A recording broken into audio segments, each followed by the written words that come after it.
Olá, boa noite. Começa agora o Jornal da Justiça desta segunda-feira, 22 de novembro. Ministro Alexandre de Moraes do Supremo suspende a quebra de sigilo do presidente Jair Bolsonaro, determinada pela CPI da pandemia. Segundo o ministro, a determinação teria extrapolado os limites investigatórios e não demonstrou a efetividade da medida em relação ao objetivo da CPI. Esse é um dos destaques da edição de hoje. E você vai ver também. Defensores públicos do Rio de Janeiro prestam assistência às famílias das vítimas mortas em confronto com a polícia no Complexo do Salgueiro. O presidente do STF assina termos de cooperação com o Tribunal de Justiça de São Paulo para desenvolvimento de plataforma digital. E ainda, começa em todo o país a Semana pela Paz em Casa, com um esforço concentrado de tribunais de justiça para julgar casos de feminicídio, tentativa de homicídio e violência contra a mulher.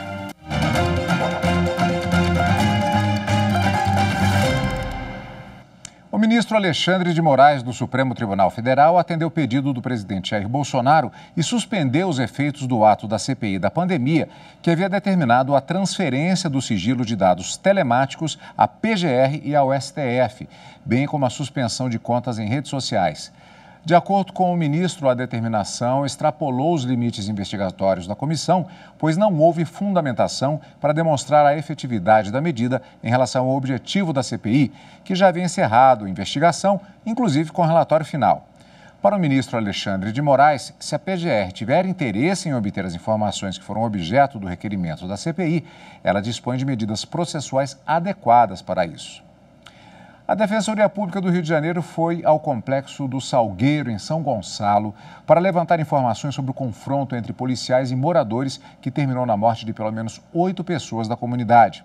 A repórter Viviane Novaes é quem tem as informações e a gente conversa com ela agora. Boa noite, Viviane. Boa noite, Cadu, e boa noite a todos. Olha, a Defensoria Pública do Estado do Rio de Janeiro passou a tarde no local, apurando informações, conversando com moradores e familiares dos mortos. O fim de semana foi de muita tensão no Complexo do Salgueiro. No sábado, um policial militar fazia um patrulhamento e foi assassinado. No domingo, uma operação da Polícia Militar foi feita na região e pelo menos 8 moradores foram mortos. Bem, a Defensoria Pública do Estado do Rio de Janeiro já encaminhou as denúncias sobre a operação da Polícia Militar ao Ministério Público, que, aliás, abriu um procedimento para investigar a ação policial. Vamos ouvir agora o ouvidor-geral da Defensoria Pública. Os relatos eram chocantes e os pedidos de socorro muito dramáticos. A gente então avisou de pronto o Ministério Público, que é o responsável pelo controle externo da atividade policial, solicitando medidas de interrupção das violações e de preservação dos elementos de prova. Além disso, nós começamos a prestar as primeiras orientações às famílias e às lideranças sobre preservação de informações e garantia dos dados necessários para que a gente garanta o atendimento jurídico da população, sejam as famílias ou as vítimas de violações perpetradas na operação. O presidente do Supremo Tribunal Federal, o ministro Luiz Fux, assinou 2 termos de cooperação técnica com o presidente do Tribunal de Justiça de São Paulo, desembargador Geraldo Francisco Pinheiro Franco. Os acordos são para o desenvolvimento de plataforma digital. O esforço é para a implantação do programa Justiça 4.0, que tem como objetivo desenvolver estratégias, metodologias e ações focadas na promoção da transformação digital e acesso à justiça por todos. O termo de cooperação técnica vai permitir o desenvolvimento de uma plataforma digital para atender às particularidades do Tribunal de Justiça de São Paulo, sem prejuízo da atividade atual. A Corte Paulista se comprometeu a manter o atendimento informatizado dos processos até que a nova ferramenta esteja pronta para receber a migração dos dados. A medida deve trazer mais agilidade ao julgamento de processos na Justiça Paulista. A Justiça condenou a Vale a pagar R$100 milhões a familiares de trabalhadores mortos em Brumadinho, Minas Gerais. A decisão favorece os familiares herdeiros dos trabalhadores que morreram no rompimento da barragem do Córrego do Feijão, em Brumadinho, em janeiro de 2019. A indenização corresponde a R$1 milhão por cada trabalhador que morreu na tragédia. A sentença considerou que os riscos do rompimento da barragem e as consequências eram conhecidos e foram negligenciados pela mineradora e que isso contribuiu decisivamente para que a tragédia acontecesse. O rompimento da barragem é considerado um dos maiores desastres ambientais do Brasil. Matou 270 pessoas. Em nota, a Vale informou que analisará a decisão. Segundo a mineradora, já foram firmados acordos com mais de 1.700 familiares das vítimas, que somam mais de R$1 bilhão de indenização na Justiça Trabalhista. O Supremo Tribunal Federal vai decidir sobre a possibilidade de estender o direito à licença maternidade de 180 dias para servidores públicos que sejam pais solteiros. O recurso extraordinário teve repercussão geral reconhecida. No plenário virtual, o relator do caso, o ministro Alexandre de Moraes, destacou a relevância da discussão diante da ausência de previsão expressa na Constituição Federal. O ministro observou ainda a necessidade de discutir se a extensão do benefício da licença maternidade de 180 dias a servidores públicos que sejam pais solteiros está condicionada à indicação prévia, por meio de lei, de fonte de custeio. No caso em análise, o Instituto Nacional do Seguro Social, o INSS, recorreu de uma decisão do Tribunal Regional Federal da Terceira Região, que concedeu a licença maternidade de 180 dias a um perito médico do próprio INSS, pai de crianças gêmeas geradas por meio de fertilização in vitro e barriga de aluguel. Na sentença, o juiz afirmou ainda que o direito ao salário maternidade deve ser estendido ao pai solteiro com filhos concebidos por meios de técnicas modernas. Para o tribunal, a finalidade das licenças parentais é privilegiar o desenvolvimento do recém-nascido e negar esse direito viola o princípio da isonomia material em relação às crianças concebidas por meios naturais. No recurso apresentado ao STF, o INSS sustenta que, embora a licença maternidade seja um benefício do filho, o texto constitucional é claro ao estabelecer que ela é dada à mulher gestante em razão de suas características físicas e diferenças biológicas que a vinculam ao bebê de modo diferenciado do vínculo com o pai, como, por exemplo, na amamentação. Para o INSS, negar o benefício não representa falta de assistência aos filhos, pois o pai tem direito à licença paternidade pelo período estabelecido em lei de 5 dias. Além disso, segundo o Instituto, a concessão do benefício sem a correspondente fonte de custeio viola a Constituição Federal. Começou hoje em todo o país a Semana pela Paz em Casa. É um esforço concentrado dos tribunais de justiça para julgar casos de feminicídio, tentativa de homicídio e violência contra a mulher. 1 em cada 4 mulheres acima de 16 anos sofreu algum tipo de violência no ano passado, segundo o Fórum Brasileiro de Segurança Pública. Isso corresponde a cerca de 17 milhões de vítimas. Dados do Conselho Nacional de Justiça mostram que em 2020, depois da pandemia de coronavírus, os casos de agressão contra a mulher também cresceram no âmbito do judiciário. O número de novas ações de violência doméstica e feminicídio chegaram a quase 2.800. Alta de 39% em relação ao ano anterior. Para agilizar os processos e proteger a mulher, os tribunais de justiça de todo o país fazem um esforço concentrado 3 vezes por ano. A Semana pela Paz tem várias ações, como audiências, julgamentos e medidas protetivas para a mulher. Esta semana, o Tribunal de Justiça de Mato Grosso do Sul, por exemplo, já agendou pelo menos 500 audiências. Este ano, a Semana pela Paz em Casa traz uma novidade: o protocolo de julgamento com perspectiva de gênero. É um documento de 120 páginas com orientações para os operadores do direito. Ele traz conceitos, casos e até um passo a passo para que os juízes sejam imparciais nas sentenças e não se contaminem pelo machismo estrutural. E no próximo bloco a gente mostra como foi o primeiro dia do teste público de segurança da urna eletrônica. Voltamos já já.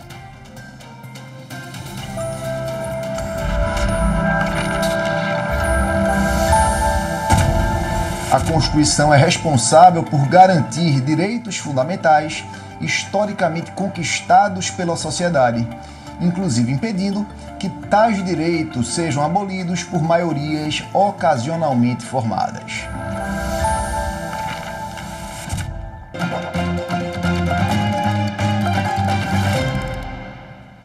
Hoje foi o primeiro dia do TPS, o Teste Público de Segurança da Urna Eletrônica e dos sistemas que serão usados na eleição do ano que vem. Nós vamos falar ao vivo com o repórter Henrique Amaral, que está lá no Tribunal Superior Eleitoral e tem todos os detalhes. Boa noite, Henrique.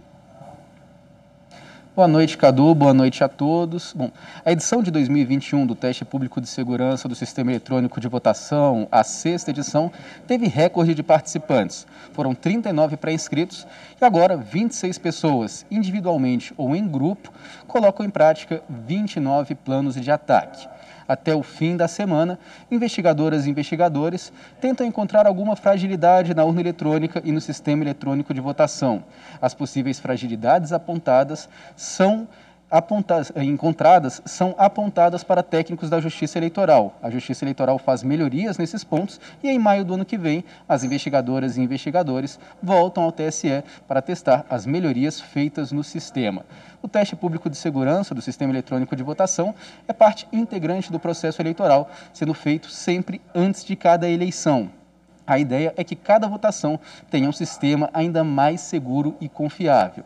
Na abertura do evento, o presidente do TSE, ministro Luiz Roberto Barroso, disse que o TPS, o Teste Público de Segurança, é uma grande colaboração entre sociedade e justiça eleitoral.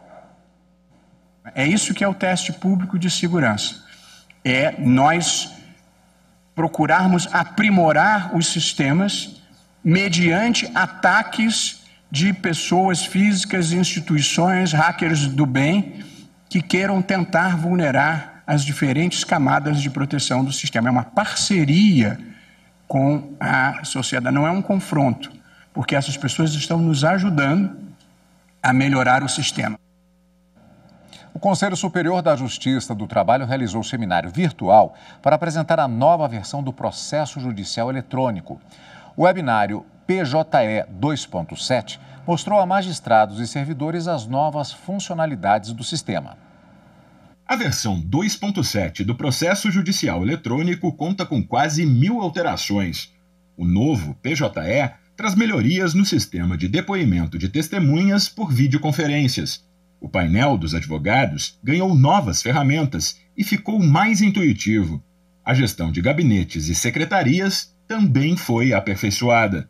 As atualizações, de acordo com o vice-presidente do Tribunal Superior do Trabalho e do Conselho Superior da Justiça do Trabalho, ministro Vieira de Mello Filho, representam um salto tecnológico da principal ferramenta eletrônica da Justiça do Trabalho. A Justiça do Trabalho, como um ramo especial do Poder Judiciário, uniu-se ainda mais como instituição para superar os imensos desafios da pandemia e converteu a limitação das atividades presenciais em oportunidade para alinhamento e eficiência das atividades à distância, com ganhos evidentes de produtividade, claro, mas com ganhos ainda mais significativos de sinergia institucional. Para o Corregedor-Geral da Justiça do Trabalho, o ministro Aloísio Corrêa da Veiga, a evolução do PJE foi fundamental para que a Justiça do Trabalho se mantivesse eficiente durante a crise sanitária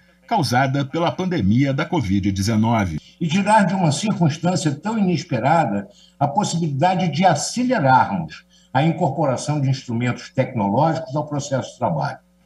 Nesse cenário, a digitalização de processos e o aperfeiçoamento do sistema PJE foram fundamentais para assegurar uma prestação judicial mais efetiva e célere, de modo a atender todas as necessidades dos jurisdicionados e todos aqueles que operavam nos sistemas processuais. Outra novidade é o assistente virtual da Justiça do Trabalho, que permite que pessoas com capacidade motora reduzida tenham acesso à plataforma. Nós falamos tanto aqui em acessibilidade, em acesso à justiça, nós conseguimos fazer com que tenhamos um projeto desenvolvido pelo TFT 23, uma consulta simplificada para o povo, para a pessoa que não entende do direito, que quer saber como é que está o seu processo, mas não consegue entender que são autos conclusos ao magistrados ou que são processos conclusos para julgamento em barros de execução. Então houve uma tradução, vamos dizer assim, para uma linguagem mais popular.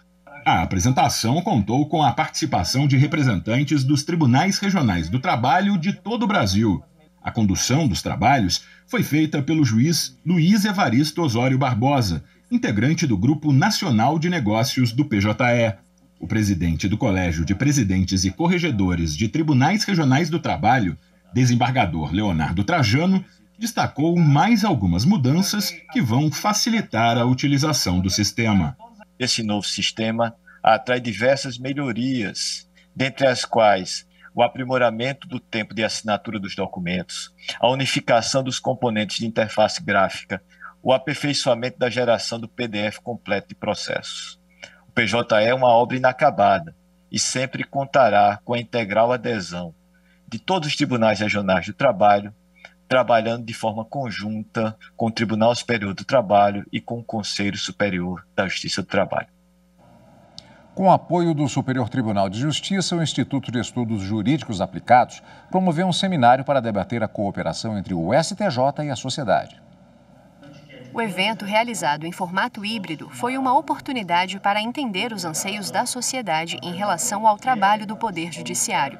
O presidente do STJ, ministro Humberto Martins, participou da abertura do evento e destacou a importância da aproximação das instituições jurídicas com a população.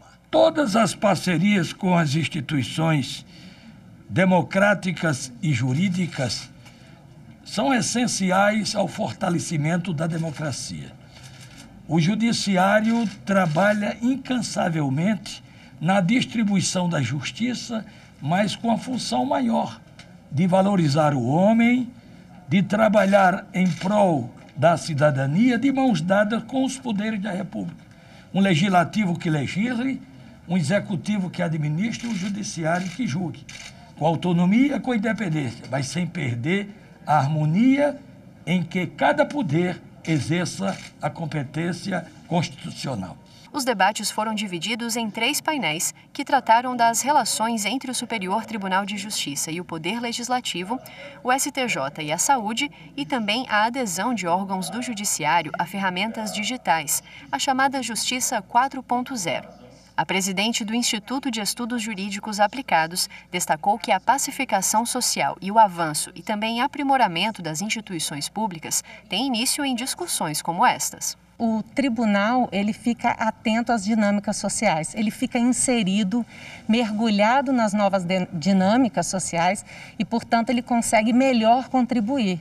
O primeiro seminário, STJ em Ação, a cooperação entre o Superior Tribunal de Justiça e a sociedade, tratou das atuais iniciativas do STJ diante de resoluções de questões institucionais, sanitárias neste momento de pandemia e também pela busca constante da consolidação da desjudicialização e da segurança jurídica.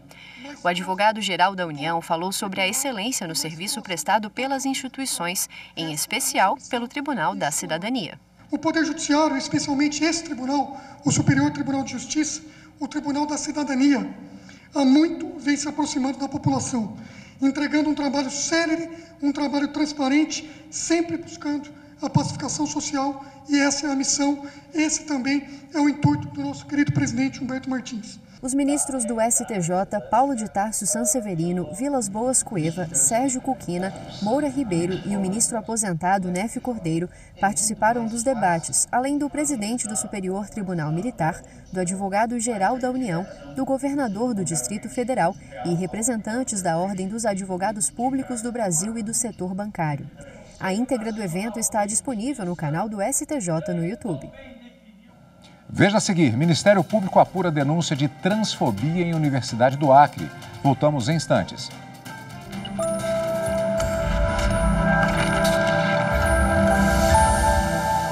A Constituição é fruto da organização e da luta popular que a fez ser cidadã após um período ditatorial no Brasil. Em razão disso, é fundamental para sua materialização que o povo se mantenha permanentemente organizado e articulado.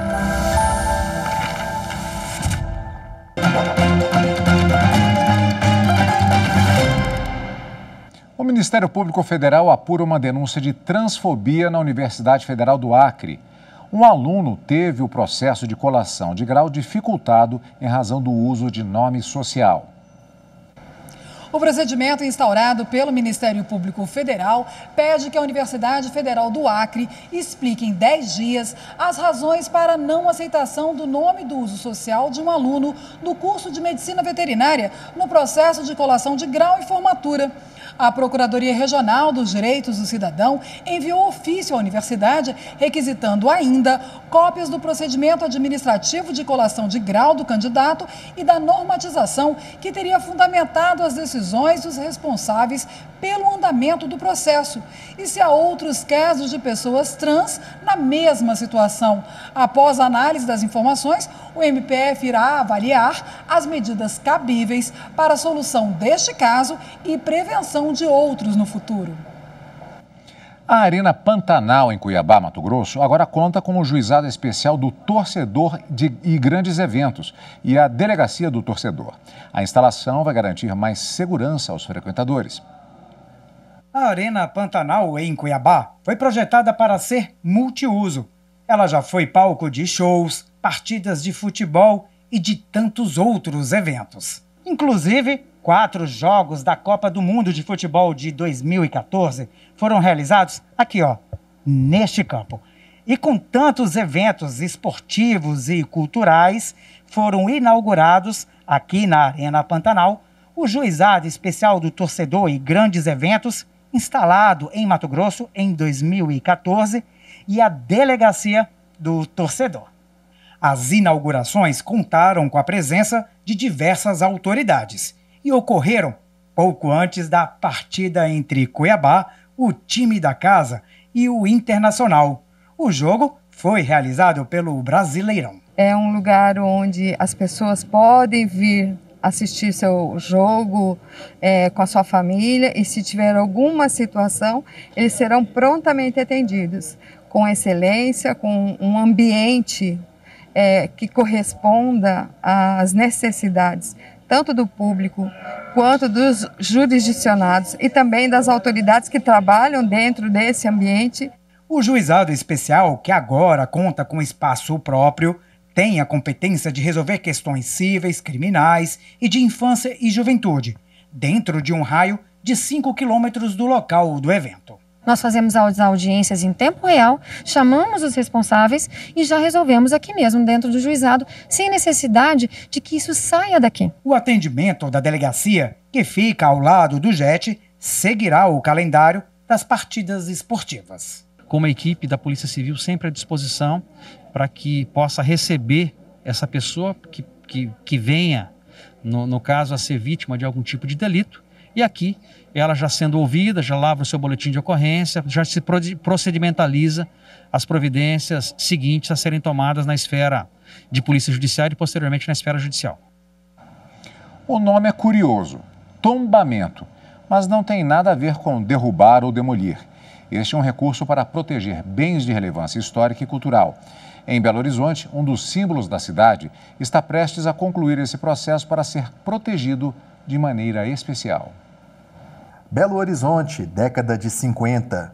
Em um período em que predominavam na cidade construções horizontais, o então governador Juscelino Kubitschek encomendou a Oscar Niemeyer um arranha-céu, um marco para a capital que caminhava rumo à modernização. O famoso JK foi erguido. Uma torre de 23 andares e outra de 34 ficou pronto com 15 anos de atraso, em 1970. O projeto, que já nasceu grande, só fez crescer. Eu estou aqui desde 1970. Meu pai foi um dos primeiros que comprou apartamento aqui. O que a gente lembra daqui? Uma história muito bonita da caminhada desse prédio. A gente foi vendo ele crescer. Crescer em tamanho, crescer em qualidade e crescer também em moradores. Em 2008, começaram as conversas sobre o tombamento do edifício JK. Trata-se de um ato administrativo do poder público que, por força de lei, protege esse bem contra destruição ou descaracterizações. A gente não está propondo nada de absurdo. E praticamente todas as obras do Oscar Niemeyer em Minas Gerais e fora de Minas Gerais estão tombadas. Tá? Faltava este. Nos anos 50, Belo Horizonte tentava se afastar da imagem de cidade provinciana para ser vista como cidade do desenvolvimento. E Niemeyer propunha isso para o JK, um edifício que dividiria espaço com teatro, cinema e também a realização de atividades domésticas, como lavanderia, em ambientes coletivos. Só que a sociedade da época era conservadora demais para tanta modernidade. E esse mesmo tradicionalismo parece se fazer presente agora, em pleno século XXI. Alguns moradores do JK não concordaram muito bem com a ideia do tombamento. Achavam que esse processo poderia impedi-los de fazer pequenas reformas, como troca de pisos e adaptações dentro dos imóveis. No caso do JK, o tombamento ele vai incidir sobre fachadas, volume e as áreas comuns de circulação. Obras internas são sempre permitidas. O tombamento ele não vai evitar nenhum tipo de alteração interna de nenhum dos apartamentos. Ao todo, foram 13 anos de conversas entre a diretoria do patrimônio de BH e moradores resistentes ao projeto.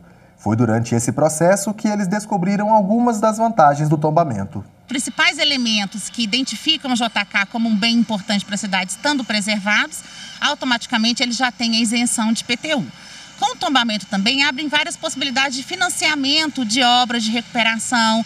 Benedito diz que o prédio tem muitos detalhes que vão além das maçanetas metálicas dos anos 50. Aqui foram adotados os princípios da arquitetura moderna, né? Que é o pilotis, a estrutura independente do edifício. Ela tem panos de vidro, né, janelas em fita e os terraços. Né? E você tem aqui uma solução de ventilação muito interessante, que é a ventilação cruzada.